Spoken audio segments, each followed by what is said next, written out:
చూడండి, దేవుని వాక్యంలో కొన్ని తలంపులు మన జ్ఞాపకం చేసుకుని మనం ప్రభువుని ఆరాధిస్తాం.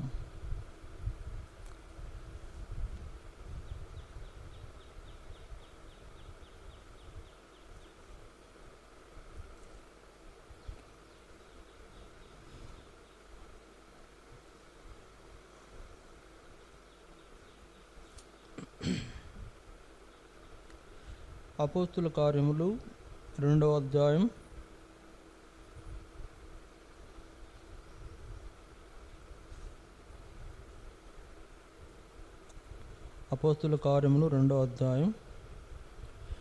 37వ వచనం నుండి 42వ వచనం వరకు మనం చదువుకుంటాం.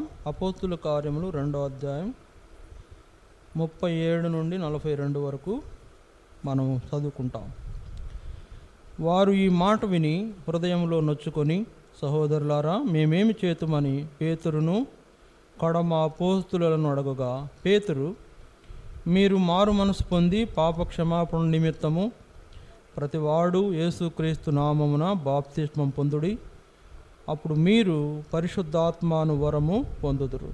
ఏ వాగ్దానము మీకును మీ పిల్లలకును దూరస్తులందరికీ అనగా ప్రభువైన మన దేవుడు తన యొద్దకు పిలిచిన వారికందరికీ చెందునని వారితో చెప్పాను. ఇంకను అనేకమైన విధములైన మాటలతో సాక్ష్యమిచ్చి, మీరు మూర్ఖులకు ఈ తరము వారికి వేరై రక్షణ పొందుడని వారిని హెచ్చరించాను. కాబట్టి అతని వాక్యం అంగీకరించిన వారు బాప్తిస్మం పొందిరి. ఆ దినమందు ఇంచుమించు 3,000 మంది చేర్చబడిరి. వీరు అపోస్తులుల బోధ యందును సహవాసమందును రొట్టె విరుచుట యందును ప్రార్థన చేయుట యందును ఎడతెగక ఉండిరి. కనుక ఇక్కడ రాయబడిన మాటల ద్వారా దేవుడు మనతో మాట్లాడినట్లు చిన్న ప్రార్థన చేసుకుందాం. ప్రభు సహాయం కొరకు మోకరించండి.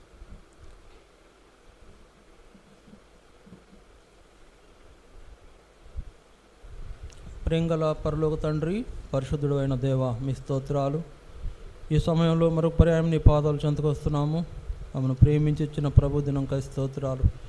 ఈ దినం మీ సన్నిధిలో చేరి మిమ్మల్ని ఆరాధించినట్లు మాకు సహాయం చేయండి.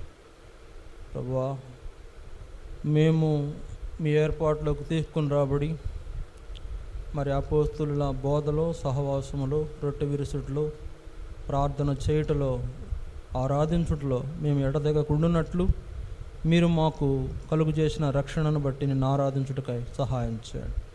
ఏ అనుభవాలు మేము నేర్చుకొని ఆరాధించాలో అటు విషయాలు మాకు నేర్పించమని సహాయం చేయమని. ప్రభువా, రావచ్చిన నీ ప్రజలు ఇంకా అనేకులు ఉన్నారు. మరి వారు త్వరపెట్టబడి మీ సన్నిధికి వచ్చేటట్లు సహాయం చేయండి. నిర్లక్ష్యాన్ని విడిచిపెట్టి త్వరపడి మీ సన్నిధికి వచ్చేటట్లు మీరే వారిని గద్దించమని కోరుసు నడిపించమని. వాక్యం ద్వారా మాతో మాట్లాడము. ప్రతి ఒక్కరికి వినగల చెవి, గ్రహించుకునే మనసు దయచేయమని ప్రార్థన చేస్తున్నాం. ప్రభువా, మీ దాసుని నోట మీ మాటలు ఉంచండి. కీర్తన 81:10 ప్రకారం నా నోట మీ మాటలు ఉంచుము. నాయన, మత్తయి సువార్త 10:20 ప్రకారం మీ ఆత్మ నాలో ఉంచి మాట్లాడుము. అలాగే నిర్గమ 4:12 ప్రకారం మానవునికి నోరిచ్చిన దేవుడవు నా నోటిని ముట్టి వాడుకునమని ప్రార్థన చేస్తున్నాం. అలాగే యెహెజ్కేలు 2:1 ప్రకారం నన్ను చక్కగా నిలవబెట్టి మీ ప్రజలకు మీ మాటలు వెల్లడి చేయడానికి సహాయం చేయండి. ప్రతి ఒక్కరిని ఆరాధించే అనుభవాలు ఉంచమని కోర్సు తోడుగా ఉండి నడిపించమని, మీ ఏర్పాటు అంతా కూడా జరిగించుకొని మీరే మహిమ పొందవలసిందిగా ప్రార్థిస్తూ యేసుక్రీస్తు వారి శ్రేష్టమైన నామమున మిమ్మల్ని స్తుతిస్తూ ప్రార్థించి వేడుకొనుచున్నాము తండ్రి. ఆమేన్.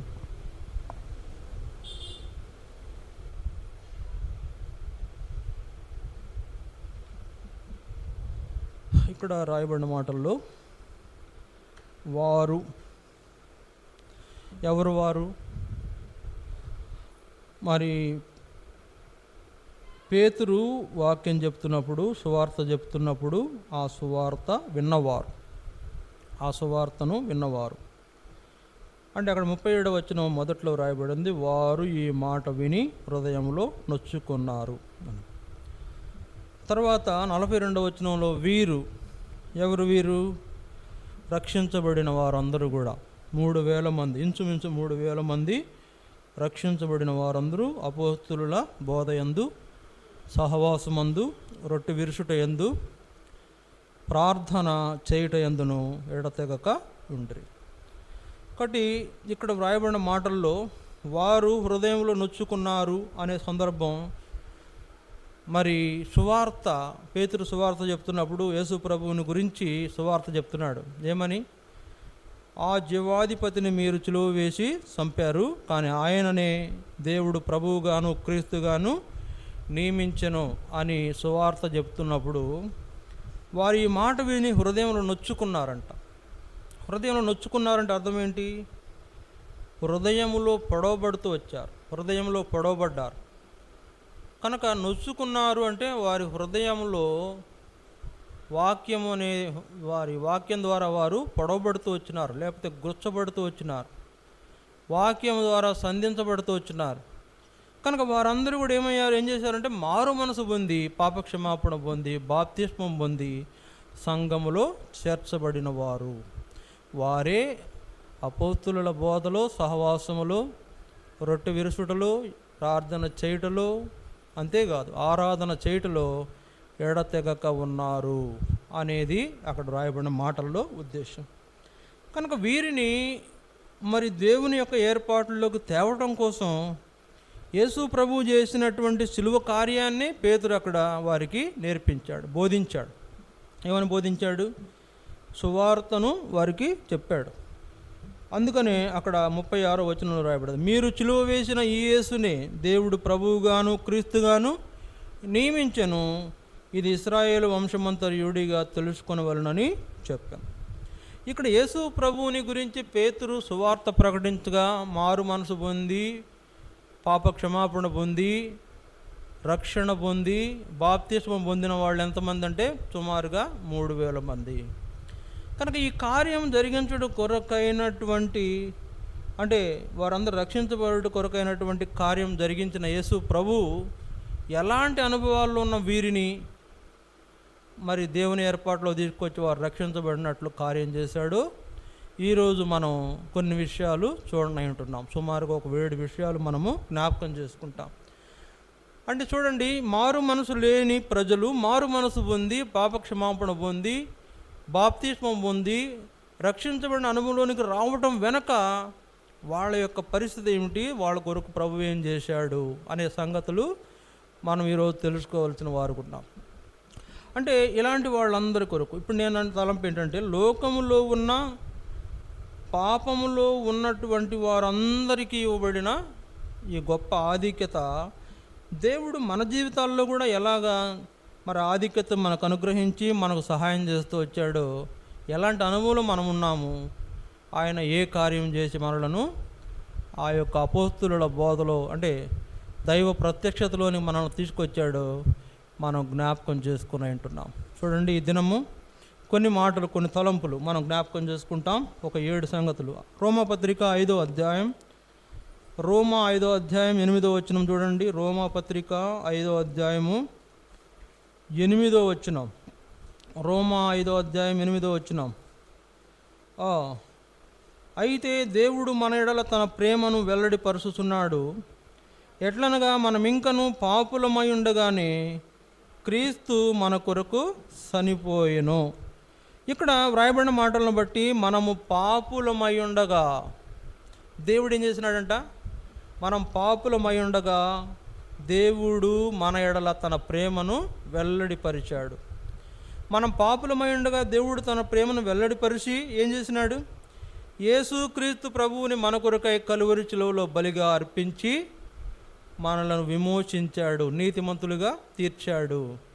ఇక్కడ 2 విషయాలు కనబడుతున్నాయి. ఒకటి, దేవుని ప్రేమ వెల్లడి అవ్వటం. రెండవది, దానికోసము అంటే ఆ ప్రేమ రుజువుపరచబడటం కోసం యేసు ప్రభు కలువరి శిలువలో మరణించటం. ఈ 2 మనకేం తీసుకొచ్చినాయంట? ఏం తీసుకొచ్చినాయి? పాప క్షమాపణ అనుభవము తీసుకొచ్చినాయి. మన పాపాలు క్షమించబడిన అనుభవంలోకి మనం తీసుకురాబడుతూ వచ్చిన ఈ సంగతిని మనం జ్ఞాపకం చేసుకోవాలి. ఇక్కడ మనకి ఏం అర్థమవుతుందంటే, దేవుడు ప్రేమ గలవాడు, మనం పాపంలోనే ఉండి నశించిపోవటం, చనిపోవటం ఇష్టం లేనివాడు. మన పాపం వలన వచ్చే జీతం నరకానికి పాత్రులుగా మరి మనం నరకంలో పడి యాతన పడితే ఆయనకి ఇష్టం లేదు. అంటే ఆ విషయం ఆయనకి ఇష్టం లేదు. మనము నరకంలో, అగ్నిగుండంలో, కాలుతున్న ఆ మండుచున్న గుండంలో మనం పడవేయబడి బాధపడడం ఇష్టం లేని దేవుడు మన ఎడల తన ప్రేమను ఏం చేశాడు? వెల్లడిపరిచాడు. వెల్లడిపరచడం అంటే దాన్ని వ్యక్తం చేశాడు. అది యేసు ప్రభు శిలువ మరణం ద్వారా మనకు అర్థమయ్యేటట్లు చేశాడు. ఇక్కడ మన పాపాలు విడిపించబడిన స్థితికి మనం తీసుకురాబడ్డాం. అందును బట్టి మనం దేవుణ్ణి ఆరాధించాలి. ఇక్కడ 2 విషయాలు మనం చూసాం. ఒకటి, దేవుని ప్రేమ వెల్లడిపరచబడింది. రెండవది, మన కొరకు ఆ ప్రేమ కలువరి శిలువలో రుజువుపరచబడింది. అందువలన మనము పాప క్షమాపణ పొందే అనుభవానికి వచ్చాము. దేవుని బిడ్డలుగా, నీతిమంతులుగా తీర్చబడిన అనుభవము ఈ వాక్యం ద్వారా దేవుడు మనకు కలుగు చేసిన వాడుకున్నాడు. ఇది మొదటి సంగతి. రెండవ సంగతి చూడండి, ఇర్మియా గ్రంథం 50వ అధ్యాయము. ఇర్మియా గ్రంథం 50వ అధ్యాయం 6వ వచనం. ఇర్మియా గ్రంథం 50వ అధ్యాయము 6వ వచనం, పేజీ నెంబర్ 673. ఇర్మియా గ్రంథం 50వ అధ్యాయం 6వ వచనం. నా ప్రజలు త్రోవ తప్పిన గొర్రెలుగా ఉన్నారు. వారి కాపరులు కొండల మీదికి వారిని తోలుకొని పోయి వారిని త్రోవ తప్పించిరి. జనులు కొండకు వెళ్ళుచు తాము దిగవలసిన చోటు మరిచిపోయిరి. ఇక్కడ మనకు జ్ఞాపకం చేయబడుతున్న ఈ సందర్భము, నా ప్రజలు త్రోవ తప్పిన వారు ఉన్నారు. త్రోవ తప్పిపోయిన గొర్రెలు. నిజమే, ఈ లోకంలో మనము పాప క్షమాపణ పొందక మునుపు త్రోవ తప్పి తిరుగుచున్న వారము, దేవుని యొక్క మార్గంలో నడవకుండా మనకిష్టమైన త్రోవలో నడిచిన వారం. అందుకనే చూడండి, యెషయా గ్రంథంలో కూడా ఆ మాట రాశారు. యెషయా గ్రంథం 53వ అధ్యాయం, యెషయా 53వ అధ్యాయం 6వ వచనం. యెషయా 53:6. మనమందరము గొర్రెల వలె త్రోవ తప్పిపోతిమి, మనలో ప్రతివాడును తనకిష్టమైన త్రోవకు తొలగెను. మనమందరము గొర్రెల వలె త్రోవ తప్పిపోతిమి, మనలో ప్రతివాడును తనకిష్టమైన త్రోవకు తొలగెను. ఇక్కడ మన విషయం ఏం జ్ఞాపకం చేయబడుతుందంటే, త్రోవ తప్పిన గొర్రెలము. త్రోవ తప్పిన గొర్రెలము అంటే దారి తప్పి, దారి తెలియక, అంటే ఎక్కడి నుంచి మనము వచ్చామో మళ్ళీ తిరిగి అక్కడికి వెళ్ళడం కూడా మర్చిపోయినట్లు అక్కడ రాయబడింది. యెషయా గ్రంథంలో 50వ అధ్యాయం 6వ వచనంలో, జనులు కొండకు వెళ్ళుచు తాము దిగవలసిన చోటు మర్చిపోయారు. ఈ త్రోవ తప్పి తిరిగే గొర్రెల యొక్క పరిస్థితి ఏంటంటే, అసలు వాళ్ళు ఎవరో మర్చిపోయారు, అసలు వాళ్ళ దేవుణ్ణి మర్చిపోయారు, అసలు సృష్టించిన సృష్టికర్తను మర్చిపోయారు, ఎక్కడి నుంచి వచ్చామో మర్చిపోయారు, ఎక్కడికి వెళ్ళాలో మర్చిపోయారు. మనం ఎక్కడి నుంచి వచ్చాం? ప్రతి మనుషుడు కూడా ఎక్కడి నుంచి వచ్చాడు చెప్పండి? పరలోకములో దేవుని దగ్గర నుండి వచ్చాడు. దేవుడు మనల్ని ఈ లోకానికి పంపించాడు.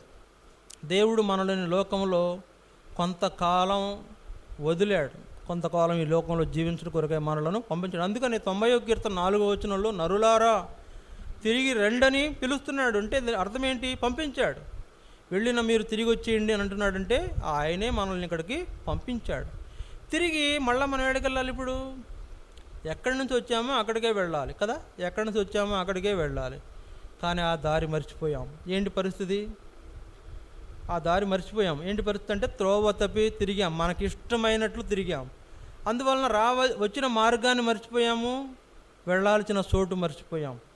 కనుక పరలోకము నుండి వచ్చిన మనం తిరిగి పరలోకానికి వెళ్ళటం మర్చిపోయిన మనలను ఏం చేసినాడు? దారిలో నడిపించుట కొరకై యేసు ప్రభువుని దేవుడు కలువరి శిలువకు అప్పగించాడు. వారందరినీ ఆ దారిలో నడిపించడం, ఏ దారి వచ్చిన దారిని తిరిగి మరలా వెళ్ళటానికి మనకు ఆ యొక్క అనుభవం ఇవ్వడం కొరకే యేసు ప్రభువుని శిలువలో దేవుడు అప్పగించాడు. అందుకని చూడండి, వచ్చిన మార్గాన్ని తిరిగి వెళ్ళడం అంటే అది ఎలా సాధ్యమైంది? మనుషుడు త్రోవ తప్పిపోయాడు, ఎక్కడి నుంచి వచ్చాడో మర్చిపోయాడు, ఎక్కడికి వెళ్ళాలో మర్చిపోయాడు, ఎలా జీవించాలో అంటే దేవుని కొరకు జీవించే జీవితం కూడా మర్చిపోయాడు, దేవుణ్ణి మర్చిపోయాడు, అసలు తాను ఎవరో మర్చిపోయాడు. కనుక ఈ పరిస్థితి ఏం జ్ఞాపకం చేస్తున్నాడు? అసలు నేను ఎవరో తెలియని అనాథ అయిపోయినట్టు అయిపోయింది పరిస్థితి. అందువలన అలాంటి వారిని, త్రోవ తప్పి తిరుగుతున్న వారిని యేసుప్రభు ఏం చేశాడంట?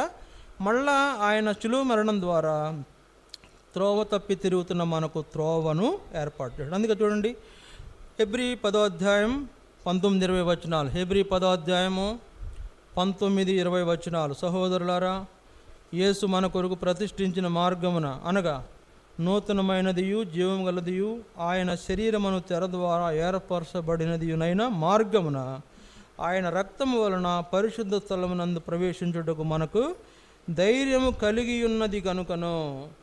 అంటే ఇక్కడ దారి మరిచిపోయిన మనకు దారిని యేసుప్రభు మళ్ళీ ఏం చేశాడు?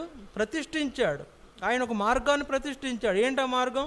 పరలోక మార్గం, పరలోకానికి చేరుకునే మార్గం. పరలోకానికి చేరుటకు యేసు ప్రభువే మనకు మార్గం. ఆయన అన్నాడు, నేనే మార్గమును సత్యమును జీవమును అన్నాడు. కనుక నేనే మార్గం, ఆయనే మార్గం. ఆయనే మార్గాన్ని మన కొరకు ఏం చేశాడు? ప్రతిష్ఠించాడు. ఇదే త్రోవ, దీనిలో నడువుడి. కనుక ఆ మార్గమున ఆయన రక్తము వలన పరిశుద్ధ స్థలం నందు ప్రవేశించుటకు మనకు ధైర్యం కలిగిందంట. ఆ మార్గం ఏ మార్గం? త్రోవ తప్పి తిరుగుతున్న మార్గం.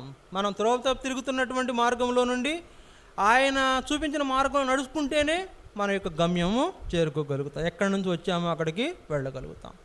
అలాంటి ఏర్పాటు యేసు ప్రభు శిలువ మరణం ద్వారా దేవుడు మన జీవితాల్లో జరిగించిన వాడుగా ఉన్నాడు. అంటే ఇప్పుడు మన గమ్యం ఏంటి చెప్పండి? మన మార్గం ఏది? పరలోక మార్గం. 2 మార్గాలు ఉంటాయి. ఒకటి ఏంటంట? విశాలమైనది, ఇంకొకటి ఇరుకైనది. ఇరుకైన మార్గం ఎక్కడ తీసుకెళ్తుంది? పరలోకము తీసుకువెళ్తుంది. ఆ మార్గంలో ముందు ఎవరు వెళ్ళారు? యేసు ప్రభు వెళ్ళాడు. ఎలా వెళ్ళాడు? శిలువ మోసుకుంటూ వెళ్ళాడు. ఆ యేసు ప్రభు చూపించిన మార్గంలో మనం కూడా నడిస్తేనే ఆయన దగ్గరకు మనము చేరగలుగుతాం. కనుక త్రోవ తప్పి తిరుగుతున్న గొర్రెలమైన మనలను, ఎక్కడికి వెళ్ళాలో తెలియక మరిచిపోయినటువంటి మనలను మన కొరకు యేసు ప్రభువుని పంపించి మన కొరకు మార్గాన్ని ప్రతిష్ఠించిన దేవుని మనం ఎంతైనా గణపరచవలసిన వారుకున్నాం. ఇప్పుడు మన గమ్యము అంటే ఈ జీవితం అనంతరం ఎక్కడికి వెళతావు అంటే మనం ఖచ్చితంగా చెప్పేది ఒక మాట, పరలోకం వెళతాను, దేవుని దగ్గర వెళ్ళిపోతాను. నిజమే, అలాంటి ఏర్పాటు కలుగు చేసిన దేవుడే. మనం నరకానికి పోకుండా, నశించిపోకుండా మనకు ఆ మార్గాన్ని ప్రతిష్ఠించి ఆ మార్గంలో మనలను పరలోకానికి తీసుకువెళ్ళే యేసు ప్రభు ద్వారా జరిగించిన చిలువ కార్యము మనం ఆ మార్గములో నడవటానికి మనకు సహాయము చేసింది. అందువలన త్రోవ తప్పి తిరిగిన నన్ను నీ మార్గంలో నడిపించిన దేవా అని ఆయన్ని మనము ఆరాధిస్తాం. ఇది రెండవది. మూడవది చూడండి, యెషయా గ్రంథం 53వ అధ్యాయం. యెషయా గ్రంథం 53వ అధ్యాయం 4వ వచనం. యెషయా గ్రంథం 53వ అధ్యాయం 4వ వచనం. నిశ్చయముగా అతడు మన రోగములను భరించెను, మన వ్యసనములను వహించెను. ఆయనను మొత్తబడిన వానిగాను, దేవుని వలన బాధింపబడిన వానిగాను, శ్రమ నొందిన వానిగాను మనం అతనిని ఎంచితిమి.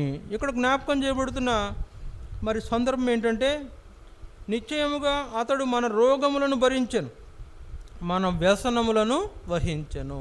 ఇక్కడ మన జ్ఞాపకం చేసుకోవాల్సిన మిగిలిన 5 సంగతులు ఏంటంటే, మన వ్యసనాల నుండి మనలను కాపాడాడు. ఏంటా వ్యసనాలు? చూడండి, ఏంటా వ్యసనాలు? వ్యసనం అంటే ఏంటి? వ్యసనం అంటే ఒక విషయానికి బానిసలాగా మారిపోవటం. ఒక విషయం అంటే ఏదన్నా ఒకటి మన ముందు ఉందనుకోండి, ఇక దాన్ని మనము విడిచిపెట్టలేక అదే చేస్తూ ఉండేటువంటి అనుభవమే వ్యసనం కలిగి ఉండటం. వ్యసనము గలవారమని మనకు అది జ్ఞాపకం చేస్తుంది. కనుక వ్యసనాలు ఉన్నాయి వీనికి అంటారు. వ్యసనపరుడు అండి, ఎన్నిసార్లు చెప్పినా విడిచిపెట్టలా, ఎన్నిసార్లు చెప్పినా మానట్లేదు, ఎప్పుడు అందులోనే ఉంటున్నాడు అని వాళ్ళని ఏమంటామంటే మనం వ్యసనపరుడు అంటాం. వ్యసనాలు ఎక్కువ వీడికి అంటాం. నిజంగా మానవుడి జీవితంలో వ్యసనాలు ఎక్కువ. ఏం వ్యసనాలు? మానవుడి జీవితంలో ఏం వ్యసనాలు ఉన్నాయి చెప్పండి? అంటే ఒక్కొక్కరికి ఒక్కొక్క రకాలైన వ్యసనాలు, ఒక్కొక్కళ్ళకి కొన్ని రకాలైన వ్యసనాలు. అందరికి ఒకేలా ఉంటాయని కాదు, కానీ ఎన్నో రకాల వ్యసనాలు ఉన్నాయి. కానీ ముఖ్యంగా కొన్ని జ్ఞాపకం చేసుకుంటే ఒక 5 వ్యసనాలను మనం జ్ఞాపకం చేసుకుందాం. చూడండి, దేవుని వాక్యంలో మరి ఆ మాట వ్యసనాలు అనేటువంటి ఆ మాటకు మొదటి వ్యసనం మనం జ్ఞాపకం చేసుకుంటే ఏంటి ఆ వ్యసనం అంటే ఏంటి చెప్పండి? జోదం ఆడటం అనేది ఒక వ్యసనం. సరే, జోదం ఆడటం అనేది ఒక వ్యసనం. జోదం అంటే ఏంటి? అంటే మీకు తెలుసు, మరి దాన్ని మనం ఇంకా లోతుగా వెళ్ళి టైం వేస్ట్ చేసుకునే కంటే కూడా జోదం అంటే ఏంటో మీకు తెలుసు. ఏంటది జోదం? బెట్టింగ్ అంటే ఇంకా కానీ వేరే పేర్లు కూడా ఉంటాయి. ఏంటవి? లోనా బయట, అంతే కదా? లోనా బయట, అంతేనా? లోనా బయట, అంతేనా? ఏదో అంటే లోనా బయట అని ఒక ఆట ఉంటుంది, అది వ్యసనం. దాన్ని ఆడటం మొదలు పెట్టారంటే డబ్బులన్నీ అవజేసుకునే వరకు ఆడుతూనే ఉంటారు. తర్వాత పేక ఆడటం అనేది ఒక వ్యసనం. జోదం అంటే పేక ఆడటం అనేది ఒక వ్యసనం. అది ఎంత వ్యసనం అంటే దాని దగ్గర ఉన్న డబ్బులు అయిపోగా తన ఉంగరాలు, తన వాచీలు, కొంతమంది అయితే భార్యలనే తాకట్టు పెట్టేశారు. సరే, కొంతమంది అయితే భార్యలనే తాకట్టు పెట్టేశారు, కొంతమంది ఆస్తులను తాకట్టు పెట్టేశారు. అంటే అది ఒక వ్యసనం అంతే. మొత్తం అన్నీ లాస్ అయిపోయే వరకు దాన్ని విడిచిపెట్టకుండా ఆ వ్యసనంలో పడిపోయి నష్టపడే పరిస్థితిలో ఉన్న మనుషుల గురించి నేను మాట్లాడుతున్నాను. ఈ రోజుల్లో చాలామంది ఇలాంటి వ్యసనాలు కలిగి ఉంటున్నారు. లేకపోతే మన భాషలోకి వద్దాం. మన భాషలో మన ప్రాంతంలో జరిగే ఏంటది? అచ్చంగిల్లాలు కూడా ఒక వ్యసనమే. తర్వాత ఇంకేం ఆడతారు? రకరకాలు ఆడతారు, అది కూడా ఒక వ్యసనాలే. ఇలాంటి వ్యసనాలు కలిగిన మనలను ఆ వ్యసనాల నుండి విడిపించడానికి యేసుప్రభు ఏం చేశాడు? యేసుప్రభుని దేవుడు ఈ లోకానికి పంపించాడు. అందుకని అక్కడ రాయబడింది, యెషయా 53 ఏం రాయబడింది? అతడు మన వ్యసనములను వహించెను. అతడు మన వ్యసనాలను భరించాడంట. అతను మన వ్యసనాలను మనం ఏం చేసినాడు? వ్యసనాక్రాంతుడైపోయి మన వ్యసనాల నుంచి మనల్ని విడిపించిన మన ప్రభువుని మనము జ్ఞాపకం చేసుకుంటాం. చూడండి, మొదటిది చెప్పాను. మొదటి వ్యసనం ఏంటంటే జూదం పందాలు. అవి ఏదైనా కానివ్వండి, కోడి పందాలు కావచ్చు, ఏమండి, ఇంకేదైనా డబ్బులు పందాలు కావచ్చు, ఏదైనా అదొక వ్యసనం. అలాంటి వాటికి అడిక్ట్ అయిపోతూ ఉంటారు చాలామంది. దాన్ని వదిలిపెట్టలేరు, ఇక అది మానలేరు. అలాంటి వ్యసనాలు లేకపోతే అలాంటి జూదం అనే వ్యసనంలో పడిన వారిని ఆ వ్యసనం నుంచి విడిపించుట కొరకై యేసు ప్రభు ఆయన ఈ కలువరి శిలువలో మరణించాడు. తర్వాత రెండవ వ్యసనం మనం చూస్తాం. రెండవ వ్యసనం ఏంటి? త్రాగుడు. ఏంటంట? మద్యపానం చేయటం అంటే పెద్ద వ్యసనం. నా ఎరుగులో నాకు తెలిసిన సహోదరులందరూ నేను జ్ఞాపకం చేసుకుంటే చాలామంది, 100 మంది ఉన్నారనుకోండి, 90 మంది సహోదరులు నాకు చెప్పేది ఏంటంటే, మా ఇంటి ఆయన ఏం చేస్తాడు? మద్యం చేస్తాడు బ్రదర్, మద్యం కొడతాడు, మరి డ్రింక్ చేస్తాడు, మాకు చాలా ఇబ్బందిగా ఉందని 90 మంది చెప్పారు నాకు. మా ఇంటి ఆయన మాది మద్యం అనే దానికి బానిస అయిపోయినాడు కనుక మద్యం అనేది కూడా ఒక వ్యసనమే. ఎలాంటి వ్యసనం? అది మానలేరు. కానీ యేసు ప్రభువుని ఎరగిన వాళ్ళు మానలేరు, కానీ యేసు ప్రభువుని ఎరిగిన వాళ్ళు దాన్ని మానేస్తారు. నేను అట్లా కొంతమందిని జ్ఞాపకం చేసుకుంటే, కొంతమంది ప్రభు కృప వల్ల నేను కొంతమందిని వ్యసనం నుండి, అంటే మద్యపానం నుండి వారిని కొంచెం తప్పించి దేవుని మార్గంలో నడిపించాను. అది నేను చెప్పగలను. కొద్దిమంది, అది ఎక్కువ మంది ఏం కాదు, కొద్దిమంది నా మాట విన్న వాళ్ళను ఆ వ్యసనం నుంచి విడిపించాం. కాబట్టి ఇక్కడ మద్యపానము చేయుట అనే వ్యసనం అది ఎలాంటి పరిస్థితి దిక్కొస్తుంది చూడండి. సామెతల గ్రంథం 20వ అధ్యాయం మొదటి వచనం. సామెతలు 20వ అధ్యాయం మొదటి వచనం చూడండి. సామెతలు 21వ అధ్యాయం 20వ అధ్యాయం 1వ వచనం. ద్రాక్షారసము వెక్కిరింతల పాలు చేయును, మద్యము అల్లరి పుట్టించును, దాని వశమైన వారందరూ జ్ఞానము లేనివారు. ద్రాక్షారసము ఏం చేస్తుందంట? వెక్కిరింతల పాలు చేస్తుంది. ద్రాక్షారసము వెక్కిరింతల పాలు చేస్తుంది. ద్రాక్షారసము ఏం చేస్తుందంట? అల్లరి పుట్టిస్తుందంట. మద్యము అల్లరి పుట్టిస్తుంది. కాబట్టి 23వ అధ్యాయంలో కూడా వ్రాయబడిన ఒక మాట జ్ఞాపకం చేసుకుంటాం. 23వ అధ్యాయము, సామెతలు 23వ అధ్యాయము, ఆ మాటను జ్ఞాపకం చేసుకుంటాం. 23, 29, 29, 30. ఎవరికి శ్రమ, ఎవరికి దుఃఖము, ఎవరికి జగడములు, ఎవరికి చింత, ఎవరికి హేతువు లేని గాయములు, ఎవరికి మందదృష్టి, ద్రాక్షారసముతో ప్రొద్దుపుచ్చు వారికే కదా. ఎవరికంట శ్రమలు? ఎవరికి శ్రమలు, ఎవరికి చింత, ఎవరికి దుఃఖం, ఎవరికి జగడాలు, మద్యపానం చేసేవాళ్ళు. అంటే మద్యపానం అనేది ఒక వ్యసనం. మొదటేమో 5 వ్యసనాల్లో ఒక వ్యసనం ఏంటి? జూదం ఆడటం ఒక వ్యసనం. రెండవది మద్యపానం చేయడం, అంటే మత్తులై ఉండటం ఒక వ్యసనం. ఈ వ్యసనములో ఉన్న వాళ్ళను వారి వ్యసనము నుంచి విడిపించడం కొరకే యేసు ప్రభు కలువరి సిలువలో ఆయన మరణించాడు. ఆయన మన అంటే మన వ్యసనములను వహించెను, అంటే మన వ్యసనాలు తన పైన ఏం చేసినాడు? ఆయన పైన వేసుకున్నాడు. లేకపోతే మన వ్యసనాల నుంచి విడిపించడం కొరకు ఆయన వాటిని మోసాడు, ఆయన భుజం పైన మోసాడు. ఆయన భుజం పైన మోసిందేంటి? కలువరి చిలువ. మన వ్యసనాలన్నీ కూడా ఆ చిలువ లాగా ఆయన మీద మోపబడుతూ వచ్చినాయి. వాటన్నిటినీ ఆయన చిలువ ద్వారా మోసి మన వ్యసనాలను మన నుండి దూరంగా తొలగించిన ప్రభు.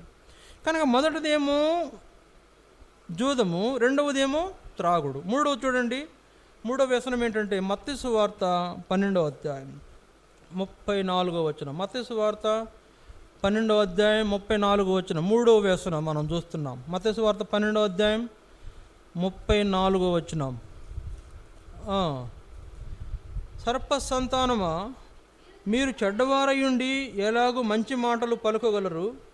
హృదయమందు నిండియుండు దానిని బట్టి నోరు మాట్లాడును కదా. మూడవది మనం చూస్తున్నాం, చెడు మాటలు పలకటం అనేది ఒక వ్యసనం. సరే, చెడు మాటలు పలకటం అనేది ఒక వ్యసనం. అంటే చెడ్డ మాటలు, ఏం మాటలు అంటే ఆ మాటలు మత్తయి సువార్తలో మనం చూసాం. ఏం మాటలు అవి? ఏం మాటలు అంట? చెడ్డ మాటలు. చూడండి 36వ వచనంలో వ్రాయబడింది. 36వ వచనం. నేను మీతో చెప్పినది ఏమనగా, మనుషులు పలుకు వ్యర్థమైన ప్రతి మాటను గూర్చియు విమర్శ దినమున లెక్క చెప్పవలసి ఉండును. ప్రతి మనుషులు పలికే ప్రతి వ్యర్థమైన మాట. అంటే ఇక్కడ నా తలంపు ఏంటంటే, చెడు మాటలన్నీ కూడా ఏంటయి? వ్యర్థమైన మాటలు. కనుక చెడు మాట్లాడడం అనేది ఒక వ్యసనం. ఆ చెడు మాట్లాడడం కింద అనేకం వస్తాయి. ఏంటి? అబద్ధాలు, తర్వాత బూతులు. చెడు మాట్లాడడం అంటే ఏమొస్తుంది? అబద్ధాలు, బూతులు. తర్వాత ఇంకా మనం చూస్తాం ఏమంట? సరసోక్తులు, అల్లరి చిల్లరగా మాట్లాడుకోవటం, వెటకారంగా మాట్లాడుకోవటం, అవమానకరంగా మాట్లాడుకోవటం, ఇతరులను అవమానించేలాగా మాట్లాడటం. ఇవన్నీ కూడా అదొక వ్యసనం అయిపోయింది కొంతమందికి. చూడండి, కొంతమందిని మనం గమనిస్తాం, హేళన చేయకుండా వాళ్ళు ఏం మాట్లాడరు. సరే, ఎదటి వాళ్ళని చిన్నబుచ్చేటట్టు మాట్లాడతారు. అంటే నా తలంపు ఏంటంటే, యేసు ప్రభు ఆయన ఎవరిని చిన్నబుచ్చలేదండి. ఆయన ఎవరిని కూడా ఆయన తూలనాడు మాట్లాడలా. ఆయన ద్వేషించిన వారిని, దూషించిన వారిని కూడా ప్రేమించాడు. తండ్రి, వీరేం చేస్తున్నారో వీరెరుగను గనుక వీరిని క్షమించు. అంటే చెడ్డ మాటలు యేసు ప్రభు మాట్లాడలా, ఆయన ప్రేమగల మాటలు మాట్లాడాడు. అయితే ఇక్కడ మనకు జ్ఞాపకం చేయబడుతున్న సంగతి ఏంటంటే, మూడో వ్యసనం ఏంటంటే చెడ్డ మాటలు పలుకుట అనే వ్యసనం. కనుక అవి బూతులు కావచ్చు, అబద్ధాలు కావచ్చు, తర్వాత మోసపూరితమైన మాటలు కావచ్చు, లేకపోతే లోక సంబంధమైనవి కావచ్చు. ఇవన్నీ కూడా చెడు మాటలు మాట్లాడే వ్యసనపరులు కొందరు ఉంటారు.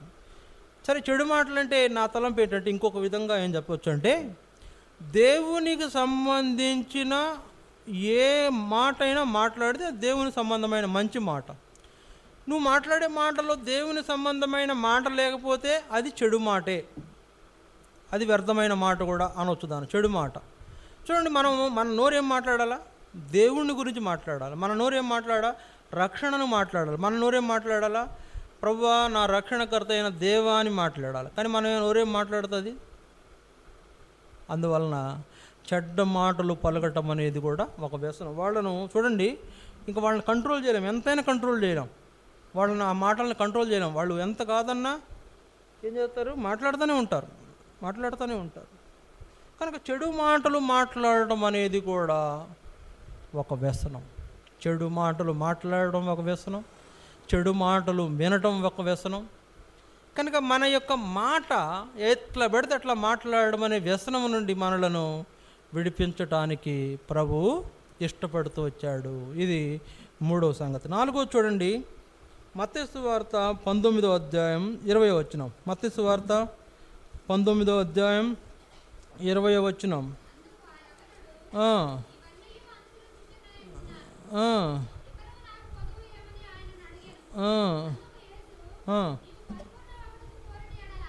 ఉమ్, ఉమ్, ఉమ్, ఉమ్.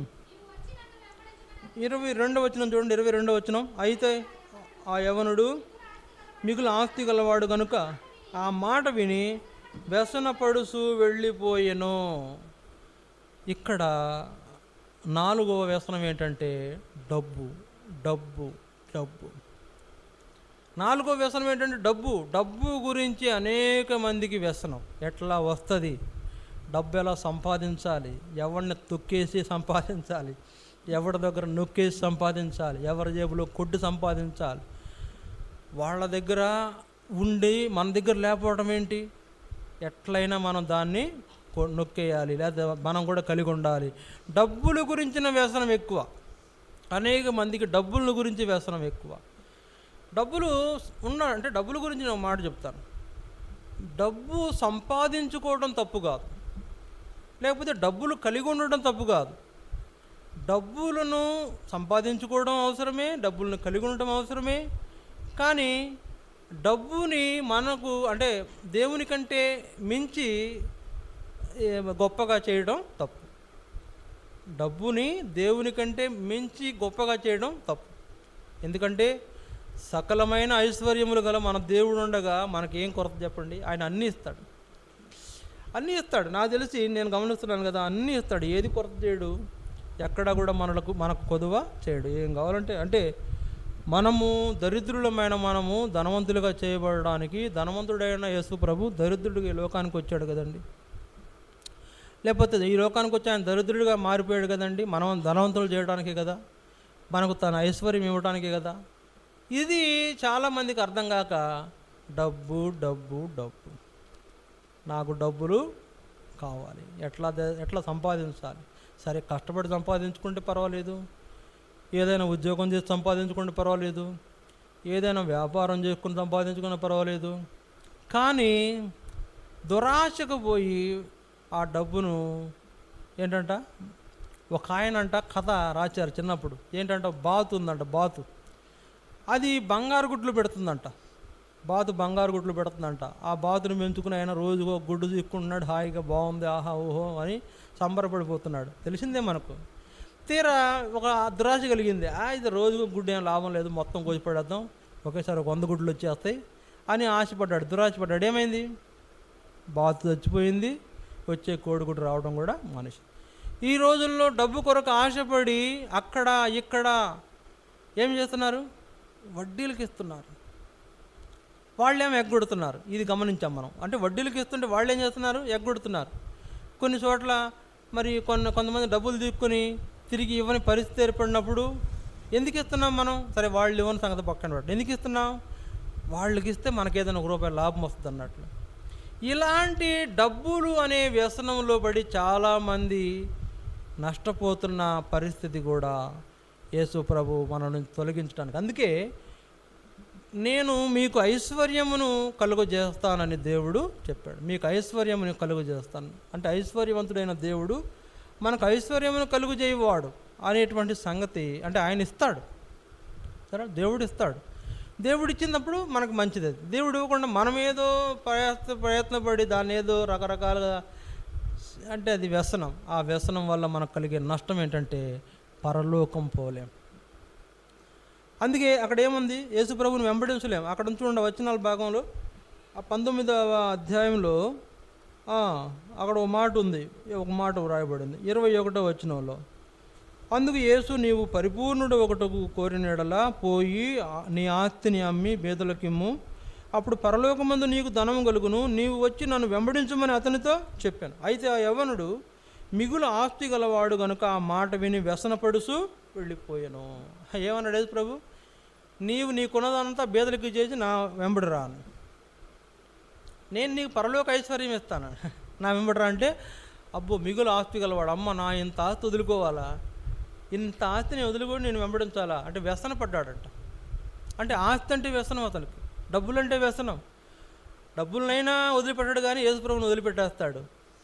డబ్బులనైనా వదిలిపెట్టాడు, కానీ పరలోకం వద్దని వదిలేస్తాడు. వ్యసనపడి వెళ్ళిపోయాడు అక్కడి నుంచి. పరలోకం పోయి కొట్టుకున్నాడు, యేసుప్రభుని పడు. అందుకు యేసుప్రభు ఏమన్నాడు?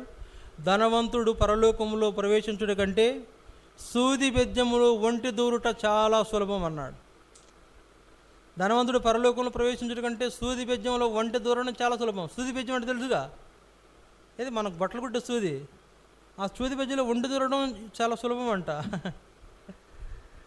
సరే, ఈ సూది బెజ్జం ఏంటంటే చెప్తాను వినండి. నిజమైన సూది కాదులే, కానీ అక్కడ యెరూషలేములో ఒక ద్వారాలు ఉంటాయి, కొన్ని ద్వారాలు. ఒక ద్వారం మాత్రం టైట్గా ఉంటుంది, అంటే చాలా ఇరుగ్గా ఉంటుంది. ఇట్లా ఉంటుంది అనమాట, ఇట్లా ఆకారంలో ఉంటుంది ఆ ద్వారం. ఆ ద్వారంలో వెళ్ళాలంటే చాలా జాగ్రత్తగా వెళ్ళాలి. ఇరుకు ద్వారం అది. అంటే సూది బెజ్జం అంతా ఆ టైప్లో ఉంటుంది అది. దాంట్లో ఎందుకు అట్లా పెట్టారంటే ఎవరు పెడితే వాళ్ళు పోవటానికి లేదు, రావడానికి లేదు. అందుకే జాగ్రత్తగా రావాలి. ఏమాత్రం అజాగ్రత్త చేసి ఇరుక్కుపోతారు.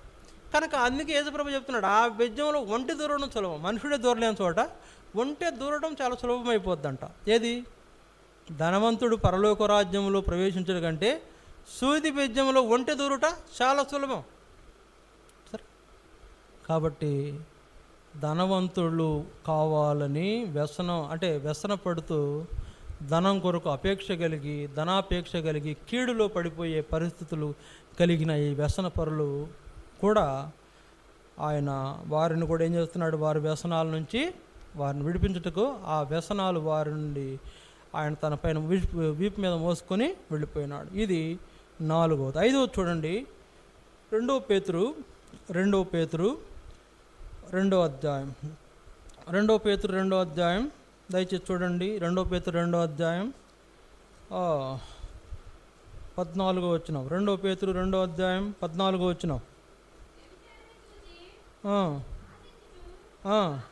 వ్యభిచారిణిని చూచి ఆశించుచు పాపం మానలేని కన్నులు గలవారును, అస్థిరులైన వారి మనసులను మరులు కొలుపుచు లోభత్వమందు సాధకము చేయబడిన హృదయం గలవారును శాపగ్రస్తులనయ్యుండి. ఇక్కడ రాయబడిన మాట చూడండి, పాపము మానలేని కన్నులు గలవారు. ఎవరంట వీళ్ళు?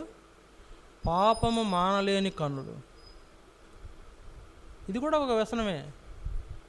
పాపం మానలేని కన్నులు గలవారు అనేది మాట అర్థం ఏంటంటే అది కూడా ఒక వ్యసనమే. అందుకని అక్కడేం రాయబడింది? 14 వచ్చిన మొదట్లో, వ్యభిచారిణిని చూసి ఆశించుసు. వ్యభిచారిణిని చూసి ఆశించేటువంటి పాపం మానలేని కన్నులు గలవారు కూడా వ్యసన పరులే. ఏం వ్యసనం? వ్యభిచారం అనే వ్యసనం. ఏం వ్యసనం? నాకు అది కావాలి అని కోరుకునే వ్యసనం. ఏదైనా చూస్తే ఇది నాకు కావాలి. చూసారా? అది నగ కానివ్వండి, నగ నట్రా ఏదైనా కానివ్వండి, ఇది చూస్తే ఇది నాకు కావాలి. ఏం చేసైనా దాన్ని సంపాదించుకుంటాను, ఏం చేసైనా దాన్ని నేను ఏం చేయాలి? నాదిగా చేసుకోవాలి. ఇలాంటి వ్యసనాలు కొన్ని ఉన్నాయి. అది ఎలా పోల్చారంటే వ్యభిచారము కలిగిన మనసు, పాపమును ఆశించి దాని మానలేని కనులు కలిగిన వ్యసనం గల వాళ్ళు ఉన్నారు. చూసిందల్లా నాకు కావాలి అనుకునేవాడు, చూసిందల్లా నాకు కావాలి. చూడండి, చూడడానికి కనులు ఇచ్చాడు కానీ చూస్తాం, చూడంగానే ఇది బాగుంది, ఇది నాకు కావాలనుకుంటే ఎట్లా చెప్పండి? దేవుడు మన కనులు ఇచ్చాడు, ఏం చూడమని ఇచ్చాడు? నీకు మనోనేత్రాలతో ఏం చూడాలా? నువ్వు దేవుణ్ణి చూడాలా, పరలోకాన్ని చూడాలా, వెలుగును చూడాలా, దేవుని మార్గాన్ని చూడాలా. కానీ మనం ఏం చూస్తున్నాం? పాపము చూస్తున్నాం. పాపమును చూడకుండా ఉండలేకపోతున్నాం. అదొక వ్యసనం. పాపమును చూడకుండా, పాపమును ఏముంది అక్కడ 14లో, పాపము మానలేని కన్నులు గలవారు. ఈ పాపం అంటే వ్యభిచారం, తర్వాత జోదం, తర్వాత చెడ్డ మాటలు, తర్వాత మద్యపానం అంటే డ్రింక్ చేయడం, తర్వాత ఏంటది డబ్బు, తర్వాత ఎవరైనా మనకు కావాలని కోరుకుంటే అది మనకు కావాలంతే. నాకు ఇది కావాలి, అదొక వ్యసనం అండి. బాగా గుర్తుపెట్టుకోండి. నాకు ఎవరు కావాలని అనుకోవాలి? నువ్వు యేసుప్రభు నాకు కావాలి, నా దేవుడు నాకు కావాలి అనేటువంటి స్వభావం ఉండాల్సిన నీవు ఆయన్ని కాదనుకొని ఇది బాగుందంటే ఇది నాకు కావాలి, అది బాగుందంటే అది నాకు కావాలి. కనుక అందుకే చూడండి, మత్తయి సువార్త ఒక మాట వ్రాయబడింది బైబిల్లో. ఎలాంటి మాట చూద్దాం. మత్తయి సువార్త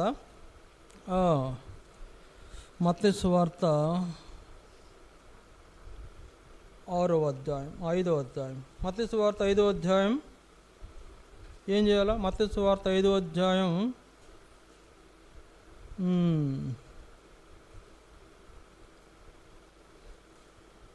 28వ వచనం. మత్తయి సువార్త 5:28. నేను మీతో చెప్పినది ఏమనగా, ఒక స్త్రీని మోహపు చూపుతో చూసి ప్రతివాడు అప్పుడే తన హృదయమందు ఆమెతో వ్యభిచారము చేసిన వాడగును. ఒక స్త్రీని మోహపు చూపుతో చూసిన ప్రతివాడు వ్యభిచారి. ఈ మాటలు గమనించండి. ఒక స్త్రీని మోహపు చూపుతో చూసిన ప్రతివాడు వ్యభిచారి. అలాగే ఒక పురుషుడిని మోహపు చూపుతో చూసిన ప్రతి స్త్రీ వ్యభిచారి. కనుక ఈ పాపమును చూడకుండా ఉండలేని కనులు గలవారు వీళ్ళు వ్యసనపరులు. అందుకే ఈ సృష్టిలో, ఈ లోకంలో అన్ని దురాచారాలు, దురాగత్యాలు, తర్వాత ఏమంటారు, చాలా రకాలైన అగత్యాలు జరుగుతున్నాయి. చాలా భయంకరమైన పాపం జరుగుతుంది లోకంలో. అవంతా కూడా వ్యసనం. ఆ వ్యసనంలో పడిపోయినటువంటి వారిని ఆ వ్యసనం నుంచి విడిపించడానికి యేసు ప్రభు కలువరి శిలువలో చనిపోయినాడు. అందుకే యెషయా 53:6 వ్రాయబడింది. ఏం రాయబడింది? నిశ్చయముగా అతడు మన రోగములను భరించెను, మన వ్యసనములను వహించెను. మన వ్యసనాలను మోసుకొని వెళ్ళిపోయినాడు ప్రభు. కనుక 5 రకాల వ్యసనాలు చూసాం. మొదటి వ్యసనం ఏంటి? జూదం అనే వ్యసనం. రెండవ వ్యసనం ఏంటి? చెడు మాటలు మాట్లాడే వ్యసనం. మద్యం అనే వ్యసనం, మద్యం తాగడం అనే వ్యసనం, అంటే డ్రింకింగ్. మూడోది చెడు మాటలు పలికేటువంటి వ్యసన పరులు ఉంటారు. అబద్ధాలు, బూతులు, మోసాలు, రకరకాలు. తర్వాత నాలుగోది డబ్బు మీద మోహం కలిగిన వాళ్ళు ఉంటారు. డబ్బు వ్యామోహం, దాన్ని వ్యసనం అంటారు. డబ్బులు కావాలంటే ఏమేం చేస్తారు? డబ్బు కోసం అడ్డమైన గడ్డి తింటారు. వాళ్ళని ఇంకో మాట కూడా ఉంటారు, చవాల మీద ఏంటది, చవాల మీద రూపాయలు ఇరుకునే వాళ్ళు ఉంటారు. అలాంటి వాళ్ళు ఉంటారు. ఐదవది పాపము మానలేని కనులు గల వ్యసనం. ఇలాంటి వ్యసనాలు 5, ఇంకా 5 కాదండి, 50 ఉన్నాయి. ముఖ్యమైన 5 చెప్పా మీకు. 50 వ్యసనాలు ఉన్నాయి. ఈ 50 వ్యసనాలు, ఆ ఇల్లు చూస్తే నేనే కొనుక్కోవాలి, ఎవడు కొంటాకు లేదు. ఆ నగలు కావాలంటే ఇంక నాకే, అది ఎవరు కొంటాకు లేదు, దానికి ఎంతైనా పెడతాను నేను. లేదా ఆ బండి కావాలంటే ఇంక అది నాదే. ఇంక నేను అట్లా అనుకుంటే అన్నీ మన అయిపోతే మనం ఏం చేయాలి చెప్పండి? పాపం చేయాలి, మోసం చేయాలి, వాడి దగ్గర కాజేయాలా. అది దొంగతనం అనే పాపము, అది ఒక వ్యసనం. దొంగతనం ఒక వ్యసనం. తర్వాత ఇంకేం వ్యసనాలు ఉన్నాయి? దొంగతనం వ్యసనం, బూతులు మాట్లాడడం ఒక వ్యసనం, మోసాలు చేయడం ఒక వ్యసనం, తర్వాత ఇతరులను అపహాస్యం చేయడం ఒక వ్యసనం, హేళనగా మాట్లాడడం ఒక వ్యసనం. బోళ్ళ వ్యసనాలు ఉన్నాయి. నేను సింపుల్గా ఒక 5 వ్యసనాలు, 50 వ్యసనాల కింద చూడండి వాటిని. ఈ 50 రకాల వ్యసనాలన్నీ కూడా ప్రభు ఆయన శిలువ పైన, అంటే తన భుజం పైన మోసుకొని వెళ్ళిపోయినాడు. అందువలన 7 రకాల విషయాలు చూసాం మనం. ఏం విషయాలు? మొదట దేవుని యొక్క ప్రేమ వెల్లడి చేయబడి మన పాపాలు క్షమించబడడంలోకి మనము వచ్చాం. రెండవది, త్రోవ తప్పి తిరుగుతున్న మనకు త్రోవ తెలియలా. మనం ఎక్కడి నుంచి వచ్చామో తెలియదు, ఎక్కడికి వెళ్ళాలో మర్చిపోయాం, మన గమ్యం మర్చిపోయాం, మన ఇల్లు మర్చిపోయాం. ఇప్పుడు ఇల్లు మర్చిపోయి నా ఇల్లు ఎక్కడని తిరుగుతున్నాం, ఆ ఇంటికి వెళుతున్నాం.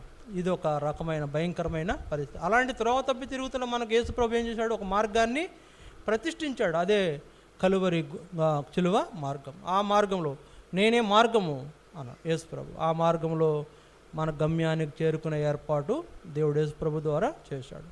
తర్వాత 5 రకాల వ్యసనాలు చూసాం. ఒకటి జూదము, రెండవది మద్యపానం చేయటం, మూడవది చెడు మాట్లాడటం, నాలుగవది డబ్బులు అంటే వ్యామోహం కలిగి ఉండటం, ఐదవది పాపం మానలేని స్వభావం కలిగి ఉండటం. ఇలాంటి వ్యసనాలన్నీ కూడా ఆయన మనల నుంచి తొలగించి ఆయన శిలువ అంటే తన భుజం పైన మోసుకొని వెళ్ళిపోయాడు. ఆయన భుజం పైన మన పాపాలన్నీ మోపబడ్డాయి. కనుక మన అందరి శిక్ష అతని మీద మోపబడింది. ఆయన కలువరి శిలువలో చనిపోయి మనందరి నిమిత్తమై ప్రాయశ్చిత్తం చేసిన యేసు ప్రభు. మీరు శిలువ వేసిన ఈ క్రీస్తునే దేవుడు ఏం చేసినాడు? జీవాధిపతిని చేశాడు.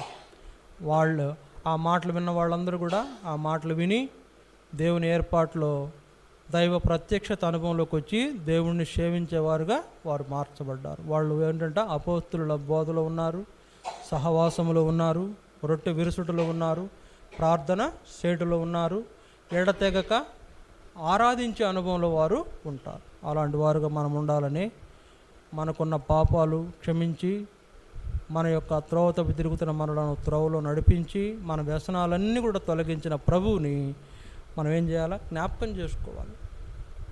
దేవుణ్ణి ఆరాధించాలి. దేవా, నా పాపాలు, నా యొక్క వ్యసనాలను తొలగించి నన్ను నీ బిడ్డగా చేసుకున్నందున యేసు ప్రభువుని నా కొరకై కలువరి చిలువలో అప్పగించి ఆయన చిలువలో మేకులు కొట్టి, అంటే చిలువలో కాళ్ళలో చేతుల్లో మేకులు కొట్టి ఎలాడదీశారు.